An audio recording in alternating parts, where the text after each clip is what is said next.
Montana Territory, spring of 1874. The wind came hard off the Bitterroot Mountains the morning Zadie Nolan stepped off the stagecoach into the dust and judgment of Dry Willow. Her boots hit the packed dirt street, and heads turned not kindly. A woman alone with nothing but a worn satchel and a fire behind her eyes did not belong here. She heard it before they even said it. She will not last a week. Somebody ought to tell her this ain't a place for charity cases. They told her she'd never belong. The driver muttered, shaking his head as he tossed her trunk down. Can't say I disagree. Zadie bent down, picked up the little trunk, and straightened her shoulders. She had not come all this way to be pitted or pushed aside. She came because she had nowhere else left. 3 years ago, the cholera took her parents in Kansas. Then a winter fever took her sister. And last fall, the family who agreed to take in her nephew and niece Wallace and Winnie decided they were too much burden, and left the children with a traveling preacher passing through Miles City. Zadie found them 2 months later in a mission shack, cold and thin, but alive. She swore then she would never let them be tossed away again. She was 23, unmarried, and had no money. But she had arms strong from the plow and a voice that did not shake when she made a promise. Now she had bought a claim. 5 acres and a shack outside Dry Willow, Montana Territory. Barely livable land, but it was hers. She had papers and a plan. What she did not have was help. Or a wagon. Or a horse. Or much of anything, really. Wallace, age 7, stood beside her quietly, holding Winnie's hand.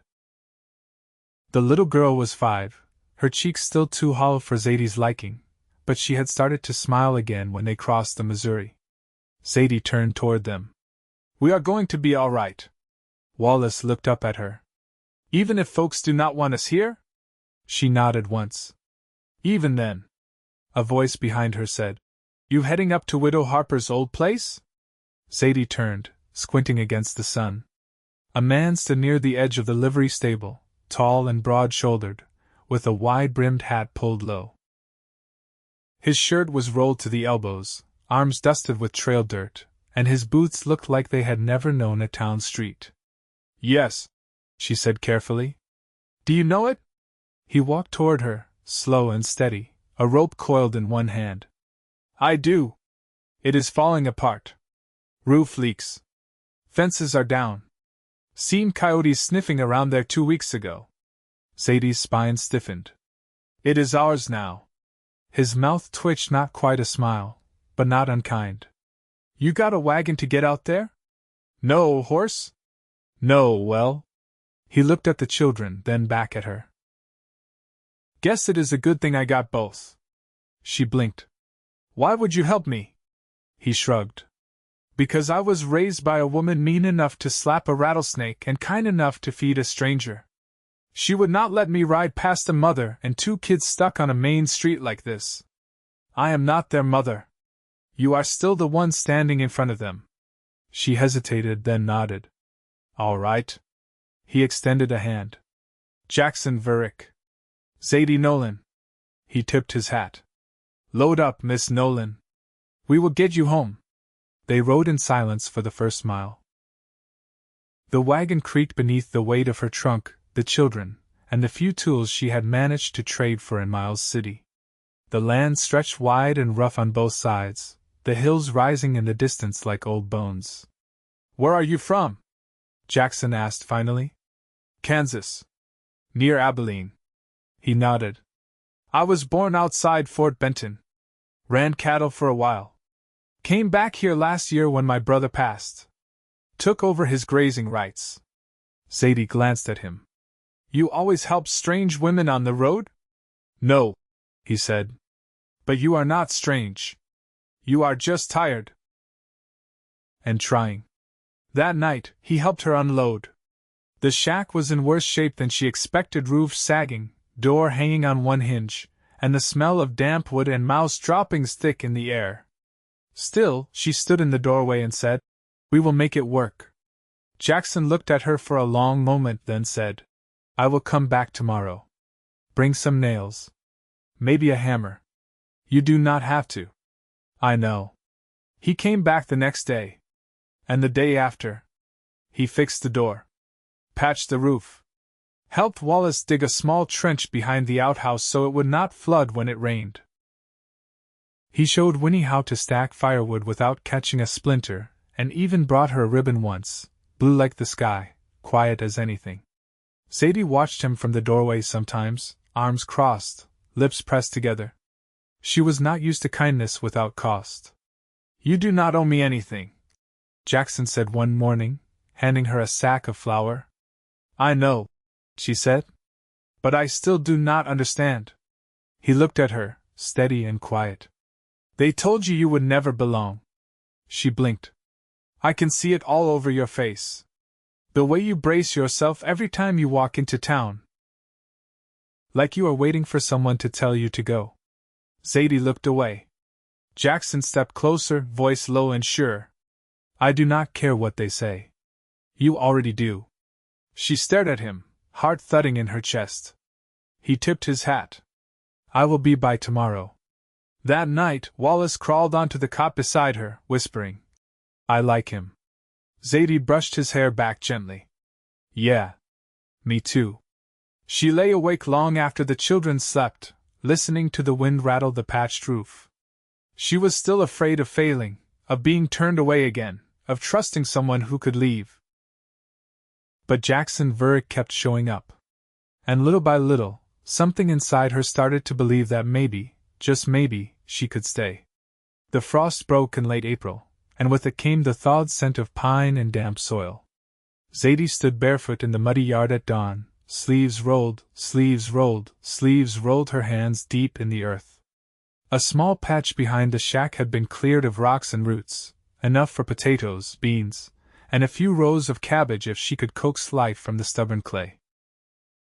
"You're starting early," Jackson said, his voice behind her, not loud but close enough that she felt it in her ribs. She didn't look up right away. "If I wait, the ground dries too hard." He stepped beside her, crouched, and ran his hand through the soil. "It's still cold. Might lose half of what you plant." "I've lost worse." He didn't answer that. She didn't expect him to. Instead, he stood and walked back to his horse, returning with a small burlap sack. He handed it to her without explanation. She unknotted the top. Inside were onion sets, dry and pale, but sound. Her throat tightened. "I didn't ask for these." "I know," he said, brushing dirt from his palm. "But the ground warms faster if you mulch it with pine straw. There's a grove not far off. I can show you." Zadie tied the sack shut again. "I can find it." "I don't doubt that," Jackson said. "But I'd still like to ride with you." She hesitated. "All right." They set out just after breakfast, Wallace watching the children with a slingshot tucked in his back pocket, eyes sharp and serious. He had taken to the land faster than she expected, quietly studying how Jackson mended fence wire or how a fire burned best with dry aspen. The pine grove lay along a low ridge, where the wind carried the scent of sap and old needles. Zadie dismounted stiffly, not yet used to the saddle Jackson had loaned her. She knelt and began gathering straw in silence. Jackson stayed nearby, pulling handfuls into a sack. After a while he said, "I heard about the man you bought the land from." She didn't look up. "What about him?" "He tried to sell it 3 times before." "Never mentioned the spring that floods under the barn. I noticed the damp boards. There's ways to fix it. I can help." Zadie set down the straw. "Why do you keep offering?" Jackson's jaw moved once before he answered. "Because I see how you hold on to this place like it's the last thing tethering you." She stood brushing her skirt. "It is." He stepped closer, not touching, but near enough that she felt the warmth of him. "Then let it tether me too." Her breath caught. "What are you asking?" "I'm not asking," he said. "Not yet. I just want to be the one who stays." Zadie didn't speak. But she didn't step back either. They rode home with the sun warm on their shoulders. That night, Wallace asked if Jackson would stay for supper. Zadie paused before answering. "If he wants to." Jackson nodded. I do. They ate beans and cornbread, the kind that crumbled dry but filled the belly. Winnie fell asleep against her brother's side before the plates were cleared. Later, while Zadie poured hot water from the kettle to wash up, Jackson leaned against the porch post. You cook like someone who's had to feed people with less. She gave a small smile. That's because I have. He looked at her for a long moment, then said, There's a barn raising in 3 days. Up past Elk Draw. I was thinking to take you. She turned toward him. Why? Because they need to see you standing on your own land, but also that you're not alone. Her hands stilled over the basin. You think that'll change how they see me? No. But it might change how you see yourself. The stars came out slow that night, one by one, as though the sky was remembering where it had left them. Zadie stood at the doorway long after Jackson rode off, arms crossed, watching the dark. She wasn't sure what scared her more, that he meant the things he said, or that she was starting to believe him. By the time Jackson led the team up the narrow draw toward the barn raising, Zadie had already stitched the hem of her best calico dress twice. She wore it now beneath a faded shawl, a small basket of dried apple hand pies resting on her lap. Wallace and Winnie bumped along in the back of the wagon beside a sack of fence staples Jackson had offered to bring for the host family. The road narrowed and climbed, flanked by low aspens greening at the tips. The wind-up here smelled sharper, like snow melt and rock. Jackson's horse trailed behind the wagon, reins slack in his hand. You ever help raise a barn before? He asked. Zadie shifted the basket. Watched one go up outside Selena. I was 13. My father helped. He said it was the only time a man could throw a hammer without someone calling him reckless. Jackson gave a short laugh. Sounds like a man I'd have liked. He was quiet, she said. But he built strong. I can see where you get it. They crested the last rise just as the valley opened wide below. 4 wagons were already parked near the base of a squared-off frame, beams standing like ribs against the sky. Men hauled timber, women stirred kettles near a cook fire, and children darted between piles of sawn planks.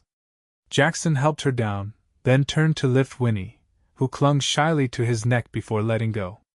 Wallace hopped down on his own, already scanning for other boys near his size. Zadie smoothed her skirt and drew a breath. She could feel eyes on her, some curious, some cautious, but no one said a word as she carried the basket toward the food tables. Jackson fell into step beside her. You don't have to say anything today. Just be here.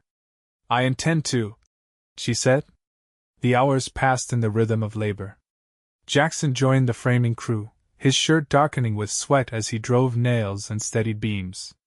Zadie helped slice turnips and stirred beans thick with salt pork, her hands steady even when the other women kept to their own corners of the bench. By afternoon, Winnie had found a girl with a carved wooden doll, and Wallace was helping carry scrap boards to the burn pile. Zadie stood near the edge of the clearing, watching the roof trusses go up, when a woman in a green bonnet approached. You're the one who took Harper's place, she said, not unkindly. Zadie glanced at her. I am. Name's Clara Huxley. My husband's on the far team. You've got brave shoulders, taking that plot. Zadie didn't answer right away. She didn't need to defend her choices, not today. Clara offered a faint smile. I brought extra seed potatoes. If you don't mind a second visit sometime, I'll bring them down. Zadie looked at her then, fully. I'd take the help. Clara nodded once, then wandered back to the stew pot. As the sun dipped, Jackson returned with a bandage wrapped around his hand, a dark smear of pitch on his collarbone. He sat on the wagon tongue beside her while the last of the beams were hammered into place. You all right? She asked. Caught a nail wrong. Nothing bad. She looked at the bandage. You favor that hand. I'll manage. They watched in silence as a young boy climbed the half-finished ladder and nailed a horseshoe to the peak of the frame. The crowd cheered, and someone passed around a jug of cider. Jackson leaned toward her, voice low. You held your ground today. She looked at him, the corners of her eyes drawn from sun and strain. "I didn't come to be invisible." "No," he said. "You came to build." She turned back to the barn, her voice quiet. "I didn't think they'd come around. They still might not," he said. "But they'll remember what they saw." She reached out then, slow and careful, and touched his bandaged hand. He stilled. "You didn't have to come with us today," she said. "I know. But I'm glad you did." The sun slipped behind the ridge, casting long shadows across the valley. Jackson didn't say anything more, just rested his hand over hers, warm and sure through the rough wrap of linen. When they rode back that evening, the wind had calmed, and the children slept curled against each other in the wagon bed. Zadie leaned into the side rail, her shoulder brushing Jackson's arm, and for the first time since she stepped off the stage, she didn't brace for the worst. She let the quiet settle. And for the first time in years, it felt like peace might hold. The calf had slipped the fence again.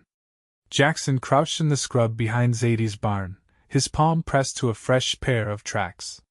The ground was still soft from the last rain, and the prints led straight toward the tree line. He straightened, brushing his hands on his thigh, and turned toward the shack.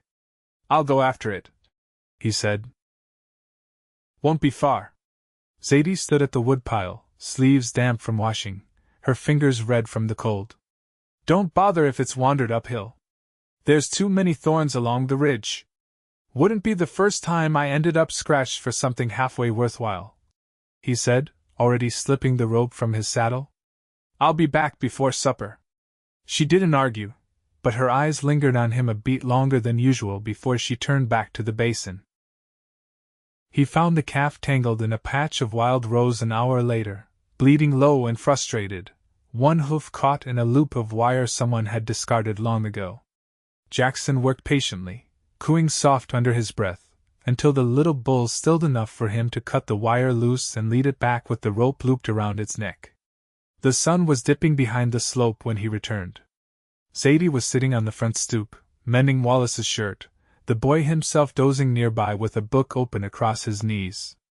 Winnie was drawing in the dirt with a stick, nose wrinkled in concentration.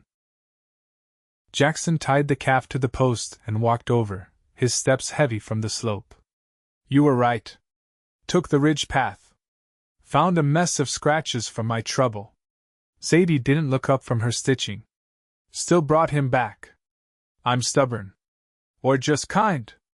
He sat on the step beside her, careful not to jostle her work. For a moment, the only sound was the wind shifting through the dry grass and a hawk calling somewhere far off. "You ever think about what you'd be doing if you hadn't come here?" he asked. "Some," she said. "But not in a way that leads anywhere. Kansas is behind me. What's in front is more important." He nodded. "I used to think I'd end up out past Billings. My brother had land there once.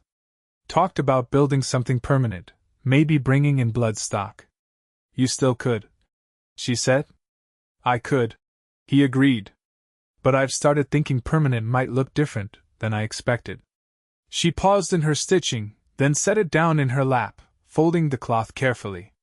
"Why are you telling me that?" "Because I don't want to build it alone." Her hands stilled. "I'm not asking anything now," he said quickly. "I know this place is still raw. I know you've been holding everything together with thread and grit. But I've seen how you look after them. How you work like land can be taught to listen. And I keep thinking I want to be part of that." Zadie looked at the children, then back at Jackson. "I don't know how to do this. Not the way most folks expect." "I'm not most folks," he said. "And I don't want easy. I want real." She didn't answer right away. The wind tugged at a strand of her hair, and she tucked it behind her ear slowly, eyes never leaving his. "I've been waiting for a place to set things down," she said. "And maybe someone to set them down with." Jackson watched her, quiet and still, the way he always did when something mattered. "I'm not going anywhere," he said. Later, after the fence was checked and the children were tucked in, they stood beneath the porch's overhang, the moon rising pale over the hills. She reached for his hand without a word, fingers folding into his like she'd done it 100 times before. He didn't speak. He didn't have to.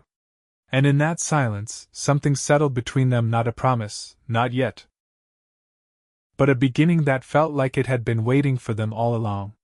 The last frost passed without warning.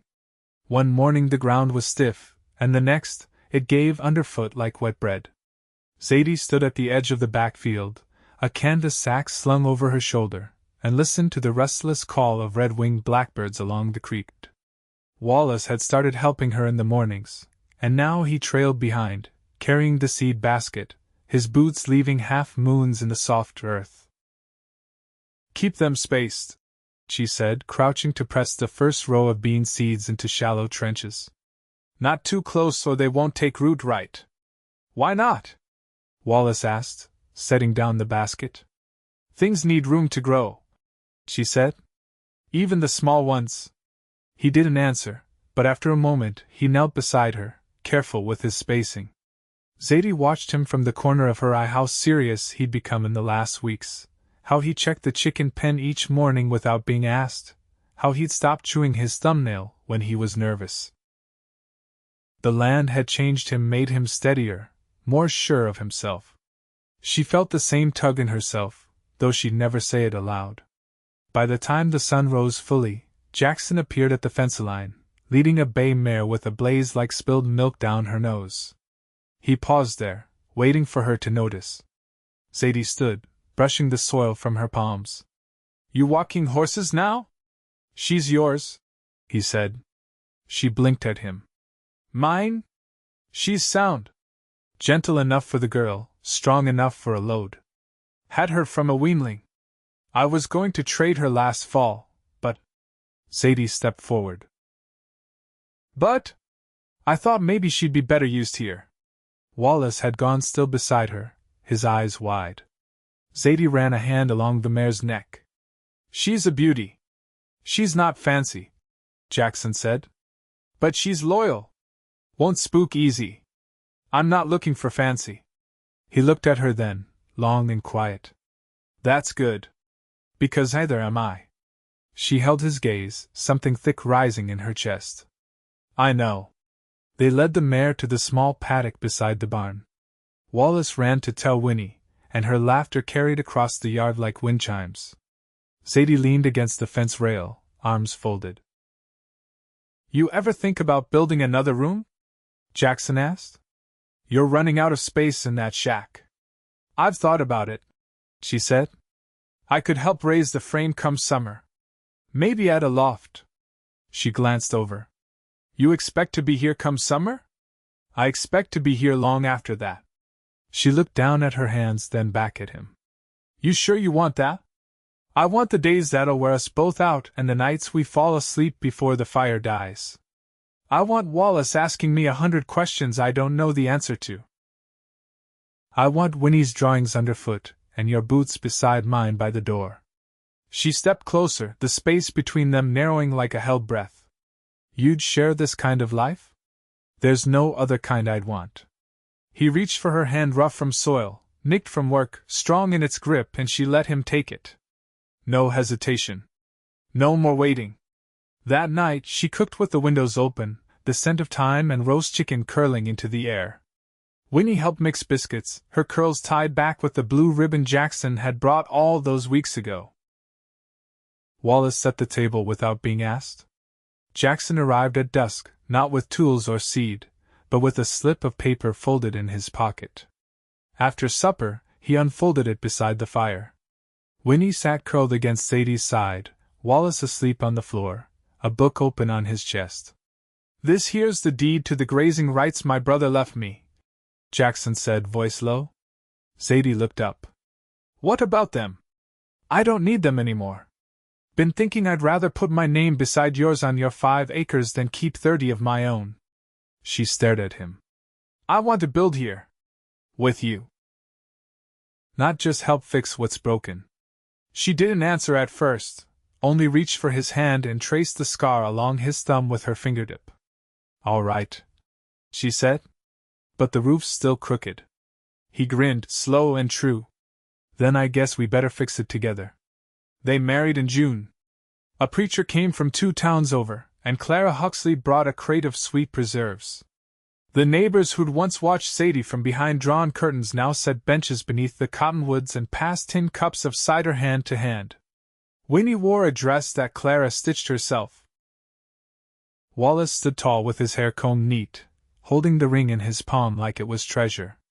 Zadie wore no veil, only her mother's brooch pinned to the collar of her Sunday dress. Her vows were simple, her voice steady. Jackson's hand never left hers. They built the loft by August. Jackson's mare foaled in the fall, and Wallace helped deliver the colt. Winnie started painting with crushed berries on scraps of cloth tacked to the barn wall, and Zadie hung them with pride. They didn't talk about what came before. Not often. Not because it didn't matter, but because what grew between them now didn't need to be compared. Their nights were quiet, filled with the creak of settling wood and the hush of breath shared between two who no longer waited for the world to fall apart. Come winter, they sealed the last cracks in the roof. The wind howled, but it stayed outside. And in the stillness of that first snow, with the fire low and the children asleep, Jackson reached for Zadie's hand and kissed the calluses without a word. She leaned into him, her voice barely a whisper. You stayed. He pressed his forehead to hers. I always would have. They fell asleep like that, heart to heart, beneath a roof they'd made stronger together. And outside the land rested, holding the shape of their life in its quiet, steady hands.